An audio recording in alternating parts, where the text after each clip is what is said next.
এই মন্ত্ৰী জয়ন্ত বৰুৱাই নিজকে জাতিৰ অভিভাৱক বুলি ভাবে। এওঁলোক প্ৰতিনিধিহে আমাৰ, এওঁলোক সেৱকহে এটা অৰ্থত, ৰাজনৈতিক সেৱক। এওঁলোকে নিজকে মালিক বুলি ভাবিবলৈ আৰম্ভ কৰিছে আৰু সেই ধৰণে আচৰণ কৰিবলৈ লৈছে। সাধাৰণ জনতা তেওঁলোকৰ কাৰণে ভৃত্য এনেকুৱা যেন লাগে তেওঁলোকৰ কথা বতৰাত। নহ'লে সাংবাদিকক কিমান তলৰ মানুহ বুলি মুখেৰে ওলাই নে?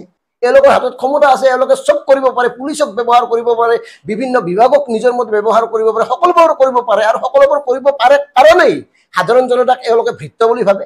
কিন্তু মনত ৰাখিবা, তোমালোক প্ৰতিনিধিয়ে, তোমালোক মালিক নহয়, ৰজাৰ দৰে আচৰণ নকৰিবা তোমালোকে। এই তোমালোকক যে বিভিন্ন সা সুবিধা দিয়ে, গাড়ীৰ পেট্ৰলৰ পৰা ড্ৰাইভাৰলৈকে বা বিভিন্ন ভ্ৰমণ বানজ, বিভিন্ন ধৰণৰ সা সুবিধাবোৰ যে পোৱা, সেই সা সুবিধাবোৰ একমাত্ৰ পোৱা সাধাৰণ জনতাৰ ৰাজহৰ পৰা।